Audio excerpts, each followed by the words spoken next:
Hello YouTube, this is Kaiser. I'm going to do a update of my Real Paladin Majesty Blaster deck. It hasn't even been like a full week, but I've done a lot of playtesting. I've gotten in probably like a work day, probably like over the last since Thursday when I got my stuff.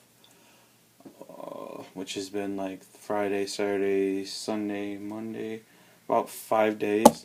I've probably play tested like 2-3 hours a day. So yeah, that's a lot of play testing. Not all of it's been for MLB, but I've gotten a lot of play testing done, and this is what I have come up with for the trigger lineup. It's now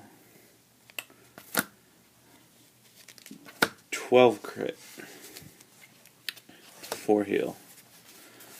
Yeah, that's a lot of crits, especially taking into consideration MLB.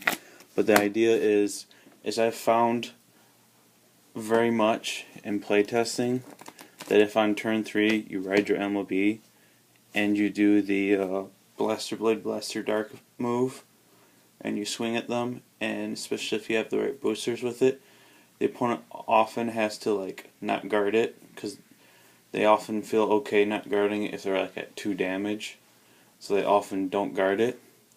And if you have this many crits with a crit already on your Vanguard and your opponent says no guard, even if I don't kill them, like I'd have to double crit them right there to do it if they're at 2.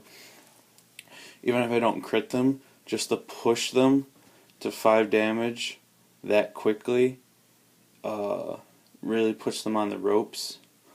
And if I even if I have them at like 5 damage or something, and I can hit a crit, and that crit will be the finishing move. If you're at 5 damage and you take a crit hit, it's basically over. I've only like one time ever seen someone double heal.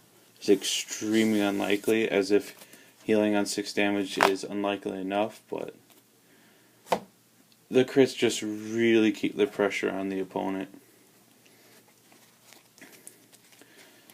And then I don't like stands. I feel like they're too awkward, especially when you have to do the Blaster Blade, Blaster Dark move. The stands have just been way too awkward for me to run.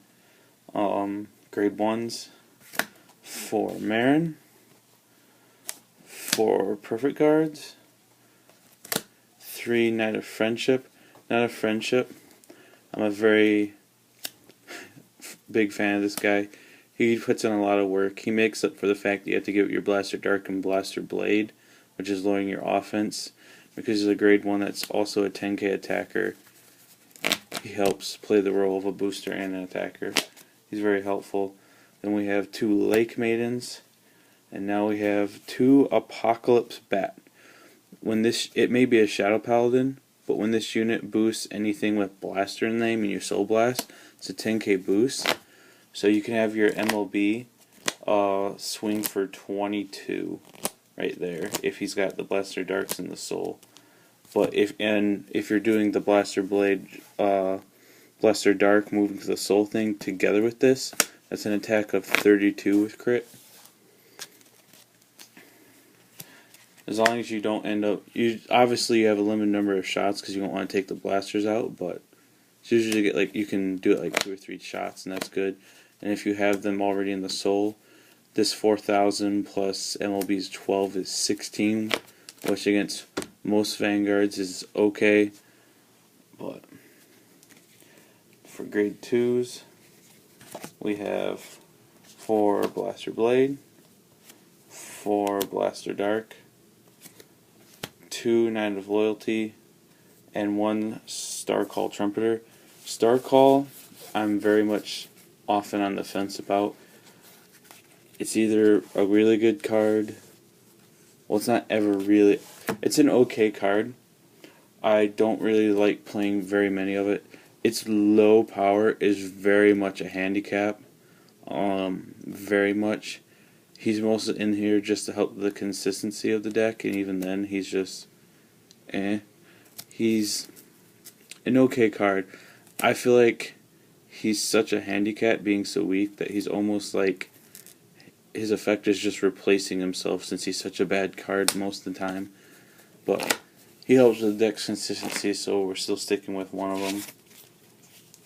And then for the grade 3s, we got 4 Majesty Lord Blasters, 1 Alfred, a backup Vanguard, and still can use his effect to call out Royal Paladins on the rear guard, which is helpful for getting your blaster blades.